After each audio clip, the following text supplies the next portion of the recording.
Okay, guys, it's the labor of love. It's a wedding dress I just made, and I'm going to show you guys some of the tips and tricks for applique and trim applications. So let's start with preparing your file. Make sure you have a PNG size to how you want it, and make sure you have a transparent background. I shouldn't have to tell you this can be done in Photoshop.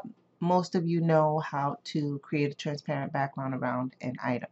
So let's open up. Just to let you know, I do have my sized avatars all set up. So I like to kind of decide on the fly which avatar I'm going to use and what size I'm going to make the garment in.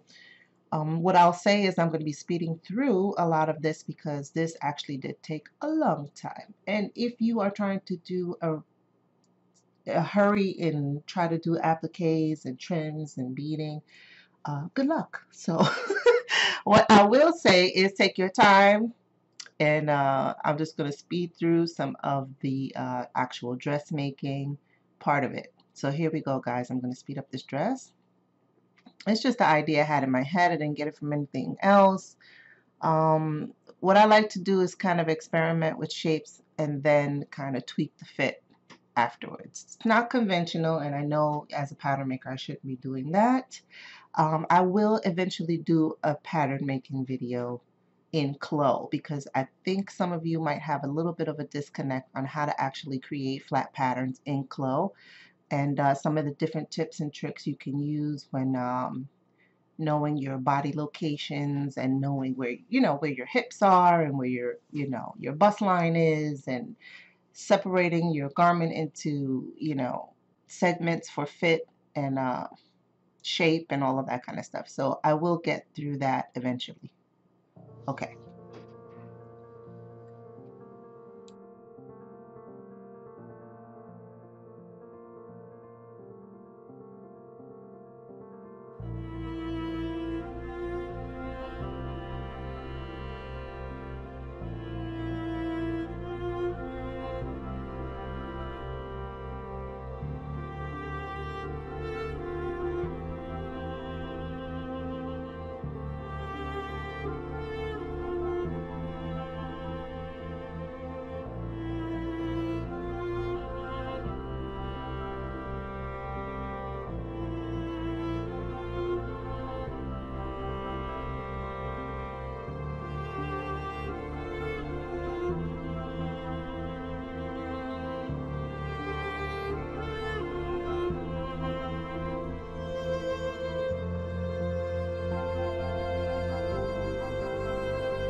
Okay, so I'm just fixing a few fit issues with the garment. It seems like once you touch the back, once you've put in a zipper and you start to fiddle around with the fit, the zipper will automatically just disappear and then you'll have to put it in again. So I try to do as minimal as I can once I have already put in the zip, and it was just that little peak in the back. So some of you will notice I do have one sleeve on backwards, which I do fix that by the end. One sleeve is rotated in the opposite direction, and that's just it. So now I'm going to add some fabrics and add some transparency to the center front panel.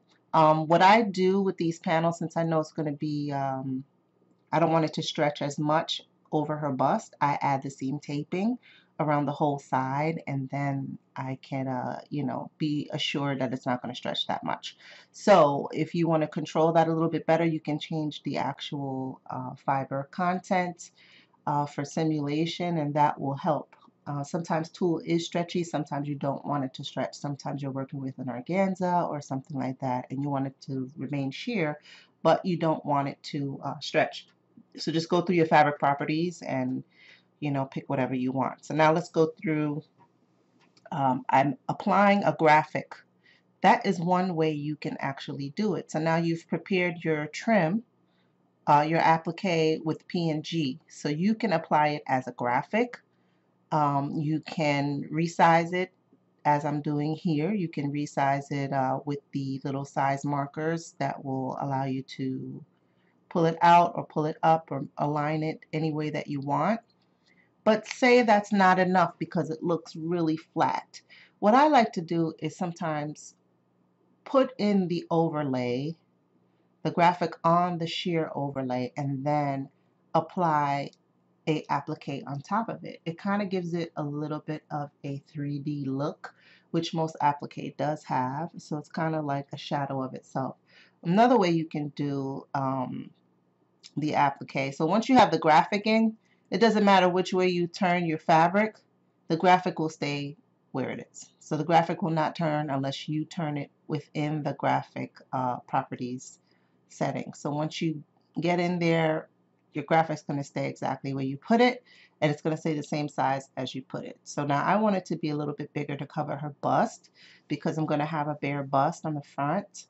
So I want it to be like little wings that cover her bust, and we're going to just resize that again.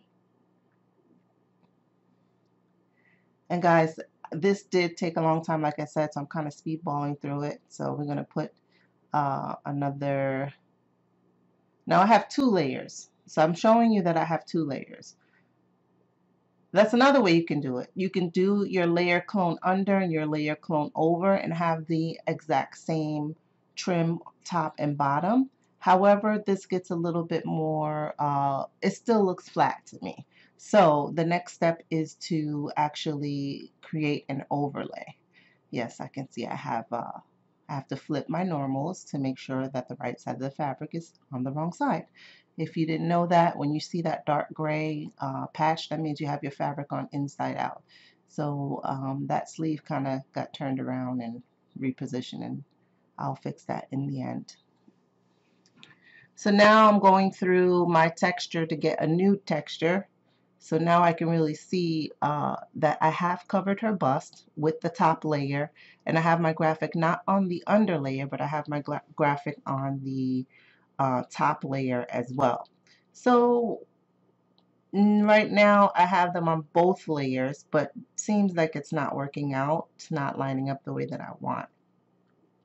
So I'm going to switch to the other method of creating an applique because I actually want it to overlap. I don't want the applique to sit inside of the fabric frame. I want it to overlap on the seam. So now I've got to do a little bit more work on that, and that's where the time constraint comes in. When you have to create a pattern shape, because I can't seem to get this overlaid the way that I want it, but I want it to overlay on the satin side of the fabric too, and I want it to be like a patch that someone sewed on. So you have to kind of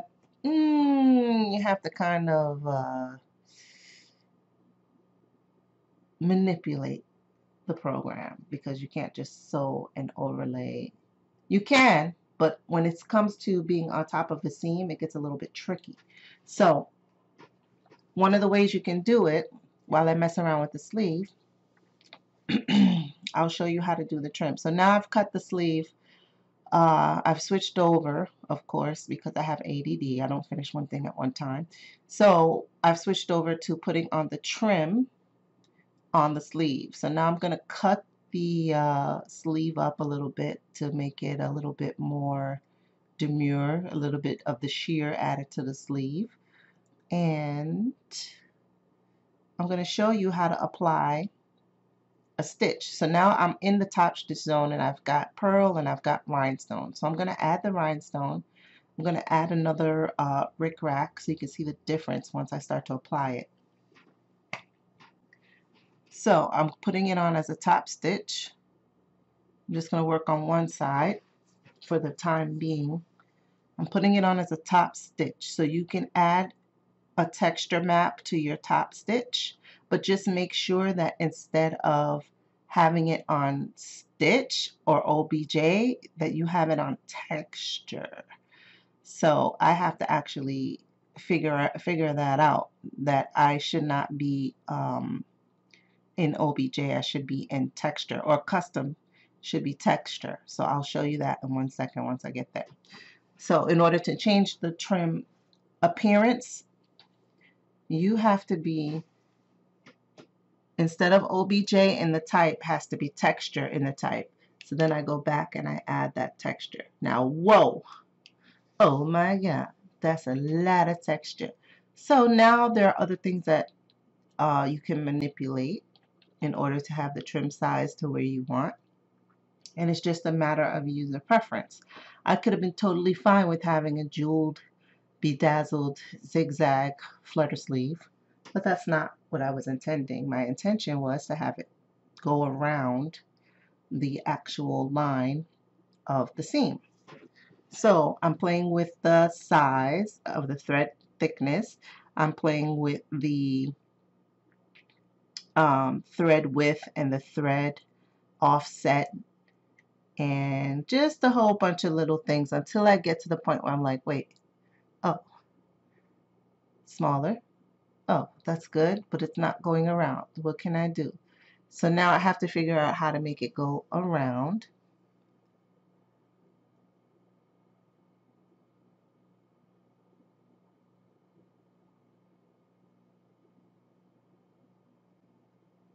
And I'm just following a little bit of clues. I'm going to change it up so that I can see it, what the issue is. Because I did it before. This is one of those things like, oh wait, you made it small, but it doesn't contour. Oh wait, you did it the last time. Why don't you go back and use the trim that you used the last time and see? Is it the size of your image? It's not the size of your image. No. You did the rickrack. It comes out beautiful. Why? Why does it come out in a curve? I'll tell you why.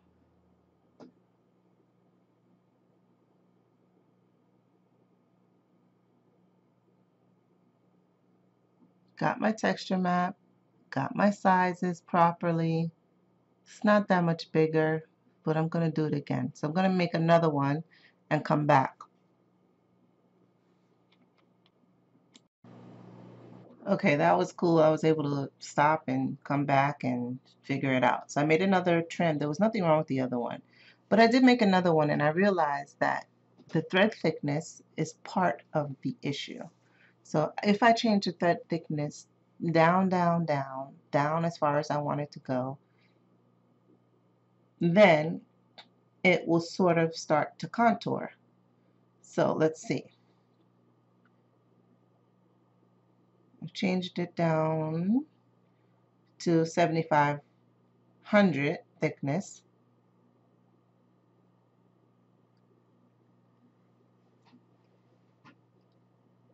And now I need to change it to curved. Will that help? Right angle off, on. Will that help?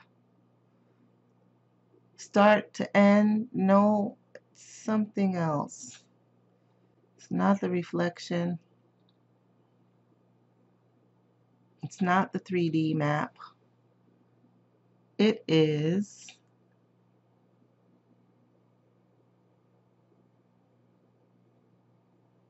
back to my space. So now my stitches per inch, I changed to 1. Now I can see that there's a rhinestone there. It's the SPI and has been the SPI the whole time. Took me a little bit to get it.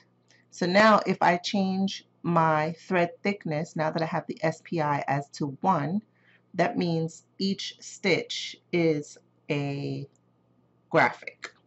Does that make sense? If my SPI is 1, that means each stitch is a graphic.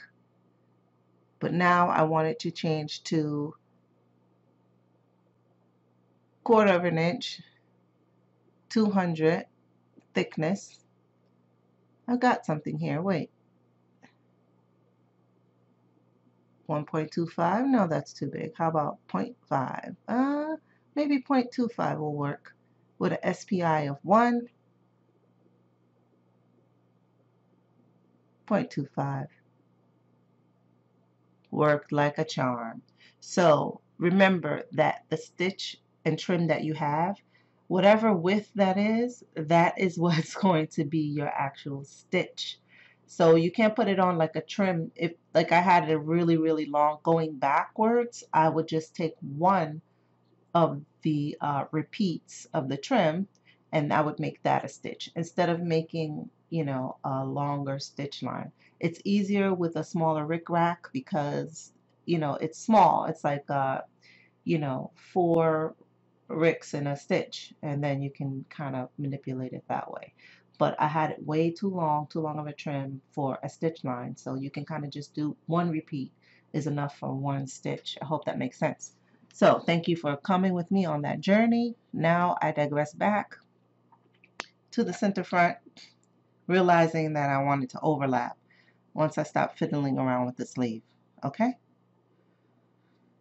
Now I'm like, okay, I like it, but I want that overlap. So what do I have to do? Something that I pretty much dread doing in this program, because there's no easy way. You have to create a pattern piece for your applique. So creating a pattern piece for the applique is a bit daunting. If you ever wondered what it was like to play connect the dots, here's your chance. And you cannot lift up your finger. So you have to actually go in to the graphic, create a pattern, and in your polygon, create a pattern and overlay dot by dot by dot by dot by dot by dot by dot, just like doing a connect the dots pattern. You are connecting the dots for your applique pattern piece. So what's happening here is I'm speeding up the process, but I'm letting you guys know that this does take a long time. And on the next level, on my level, I'm doing this really fast, but on another level, you can go in and create all of the curves and all of the little nuances and dips that you want for this applique. And then I would save that bad boy, because you know what? You don't want to do this again. So make sure you save it, save that pattern for that applique. Do what you got to do, because this took so long, and it's such a precise practice that you have to really be ready to do it, not trying to make something really quick and easy. So there's that. And I want to say that was a speed of 10, guys. I sped that clip up tenfold. And then you can manipulate your graphic into that pattern piece. So even though I have 2 double wings, I'm only showing 1 wing in the pattern. And then I could just flip it, the pattern piece, and do the other wing. So right now I'm lining it up to where I had it on the sheer overlay, but then I'm also going to line up the part that should be, I'm going to create a pattern on that piece, and I'm going to line it up to where it should be kind of overlapping, and then I'm going to add the graphic there. So I'm going to create an internal line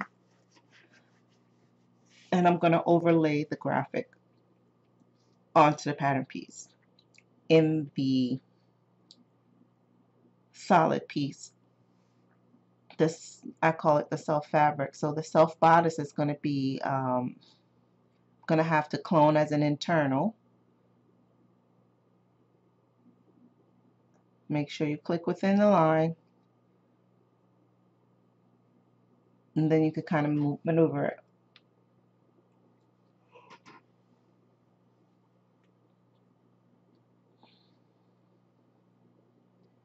So I'm kind of trying to see like where I got it, but you know what? I wasn't too precise in moving it around. You might want to slow down and watch this because I'm doing a little bit of a funny business. I forgot 3 copies now, just in case I do something wrong. Now I see that I have a mirrored pattern piece, but I don't have a mirrored applique set up. So what shall I do?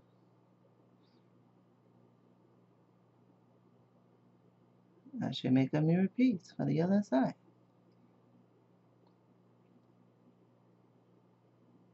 So now this is mirrored and I'm placing the applique. Now I placed it over the dart, which that sucks, I shouldn't have done that. And I placed it a little bit too low, but as you can see from the 3D frame, it looks like it's part of the, I have to move this one out here, hold on, so you can see. It should be placed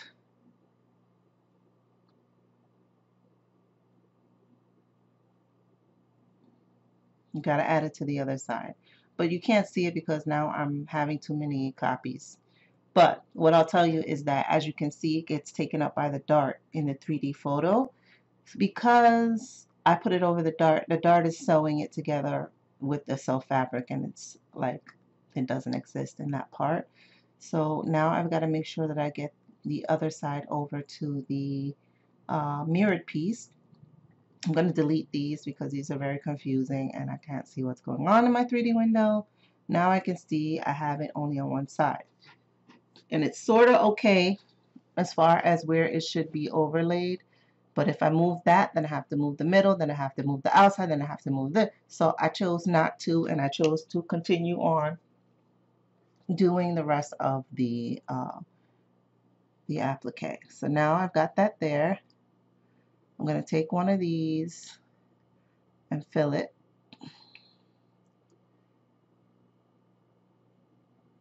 And it's as simple as that because I've got the outline and the pieces mirrored, and I can just get it in there to where I need to be.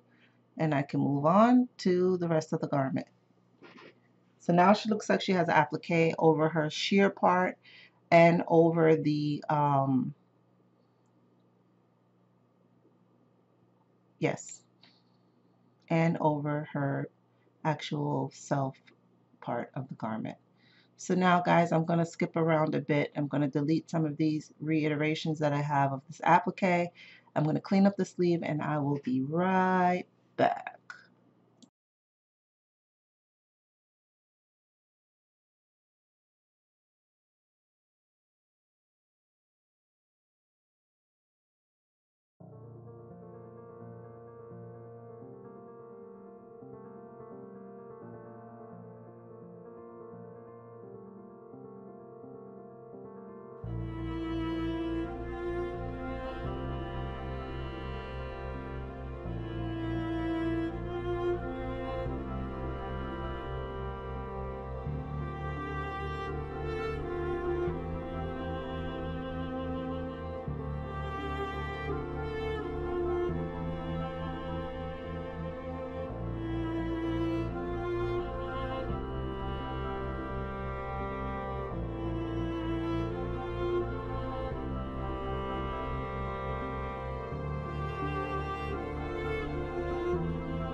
Okay, now I have made a belt and I'm going to bedazzle it. I'm going to bedazzle the belt with one of my same appliques that I used, or same trims that I used for the belt. Now you'll see how big this trim is once I place it inside the belt that I have on layer 1. It's like 4 inches. How could I have made that a small stitch line? Okay, when you rewind this video and go back, this trim is really too big to be stitching, too big to be a stitch line. So resize accordingly. But right now it looks beautiful on this belt. So it's about to be tiled on the x-axis. And you can right click that on your graphic and you can tile that. It will fill up the whole piece. Yes, and now I have a jeweled belt that I'm going to go ahead and attach the train to. That part I'm going to skip forward and fast forward. Okay guys, so here's your beautiful belt on your top layer, and I'm going to attach the train to the belt because you want it to be removable, right? Okay, boo.